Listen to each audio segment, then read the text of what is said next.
అందరికీ నమస్కారం. Welcome to my home cooking ఈ తరం వంటలు. ఇవాళ మనం ఎంతో సులువైన పద్ధతిలో జొన్న రొట్టె ఎలా చేసుకోవాలో చూద్దాము. కొత్తగా చేసే వాళ్ళు కూడా చేసేయచ్చండి, చాలా ఈజీగా చెప్తున్నాను. ముందుగా మనం స్టవ్ ఆన్ చేసి ఒక చిన్న కడాయి పెట్టుకుందాము. నేను ఒక చిన్న మూకుడు పెట్టుకుంటున్నాను, స్టీల్ మూకుడు. ఇందులో 1 కప్పు నీళ్లు పోస్తున్నాను. కొంచెం నీళ్ళు వేడెక్కనిద్దాము.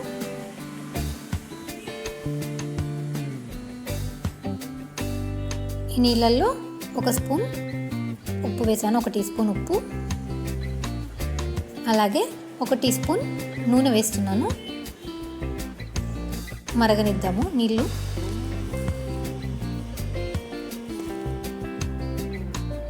మనం ఎందుకు వేసుకుంటున్నామంటే పిండి ఇందులో వేసుకున్నప్పుడు మనకి పిండి అతుక్కోకుండా ఉండడానికని నూనె వేసుకున్నాము. సరిపడా ఉప్పు వేసుకున్నాము. ఇప్పుడు ఇందులో 1 కప్పు జొన్న పిండి వేస్తూ కలుపుదాము చక్కగా జాగ్రత్తగా. స్టవ్ మనం ఆఫ్ చేసేసుకోవచ్చండి. మనం ఇంకా ఒకసారి పిండి మొత్తం వేసి కలిపేసామంటే ఒకసారి మనం స్టవ్ ఆఫ్ చేసేసుకోవచ్చు. ఇప్పుడు మనం చేయి పెట్టడానికి కొంచెం వేడిగా ఉంటుంది కదా, అందుకని గరిటతోనే కలుపుకుందాం. అలాగా చేయి పట్టేంత వేడి వచ్చినప్పుడు మనం మామూలు పిండిలా, చపాతీ పిండిలా కలిపేసుకోవచ్చు. ఇలా కలిపేసుకుని దాన్ని మనం ఉండలుగా చేసేసుకుందాం ఉత్తుకోవడానికని. చాలామంది చేతితో తడతారండి. చేతితో తట్టకుండా మామూలుగా చపాతీలు ఉత్తుకునేలాగా ఒత్తేసుకోవచ్చు. నేను అదే చూపిస్తున్నాను. మామూలుగా మనం పిండి వేసుకుందాము. పిండి జల్లుకుని మనం ముందుగా ఉండలు తీసుకున్నాం కదా, ఒకటి తీసుకుని ఒత్తేసుకుందాం. మనకి చుట్టూ అంచులు విరిగిపోతూ ఉంటాయి కదా, అవి రౌండ్గా మనం చేసుకుంటూ అయినా ఒత్తుకోవచ్చు. కానీ నేను ఇంకా సులువుగా చూపిస్తున్నానండి. ఇవి ఎలా వస్తే అలా ఒత్తేసుకున్న తర్వాత మనం నార్మల్గా కట్టర్తో కట్ చేసేసుకుందాం. అదైతే ఈజీగా ఉంటుంది.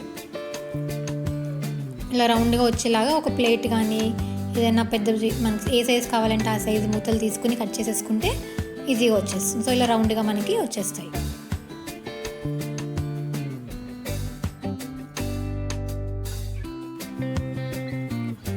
సైడ్స్ చేతితో అద్దుకుంటూ మనం చేసుకుంటాం జాగ్రత్తగా. చాలా అయినా చేసుకోవచ్చు.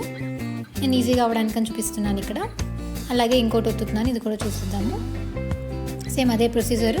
పిండి ఒత్తుకుని సైడ్ మనకు కట్ అయిపోతుంది చూసారా, దాన్ని మనం చేతితో నొక్కుతూ ఉంటే కనుక రౌండ్గా వచ్చేస్తుంది.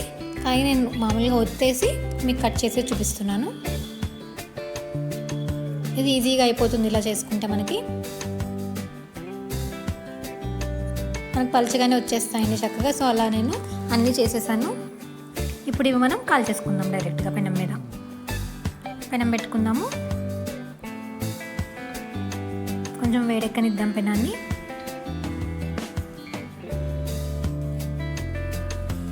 నూనె కానీ లేదు నీళ్లు కానీ వేసి కాల్చొచ్చండి. నేను డైరెక్ట్గా ఏం లేకుండా కాల్చేస్తున్నాను. ఇప్పుడు వేసుకున్న మనం జొన్న రొట్టెలు ఉన్నాయి కదా, దాని పైన వేసేయచ్చు. కొంచెం నీళ్ళు జల్లొచ్చు పైన, లేదు తడిగుడ్తో కానీ ఒత్తచ్చు. తడిగుడ్డతో నేను నార్మల్గా చపాతీలాగా పుల్కాల్లా కాల్చేస్తున్నాను ఇక్కడ. మీరు ఎలా కావాలంటే అలా చేసుకోవచ్చు.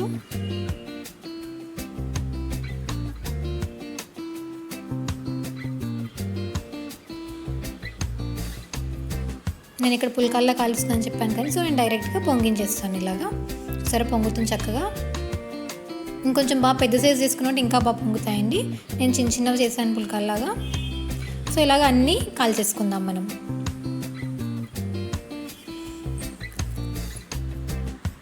అన్ని జాగ్రత్తగా మనం 2 సైడ్స్ కొంచెం మరీ నల్లగా కాలవసరం లేదు. కొంచెం తెల్లగా వచ్చిన తర్వాత మనం స్టవ్ మీద పెడితే చక్కగా పొంగిపోతాయి. మనం ఏ కర్రీతో కావాలంటే ఆ కర్రీతో తీసేసుకోవచ్చండి. బ్రేక్ఫాస్ట్కి, డిన్నర్కి చాలా ఈజీగా అయిపోతుంది ఇది మనకి. చేతితో తట్టడం కష్టం అనిపిస్తే కనుక ఇలా చేసేసుకోవచ్చు. ఇది మంచి హెల్తీ డిష్, మనకి healthy breakfast are dinner recipe. అంతేనండి. సో ఎంతో ఈజీగా జొన్న రొట్టెలు ఎలా చేయాలో చూసేసాము. మీకు వీడియో నచ్చితే లైక్ చేయండి, షేర్ చేయండి, సబ్స్క్రైబ్ చేయండి.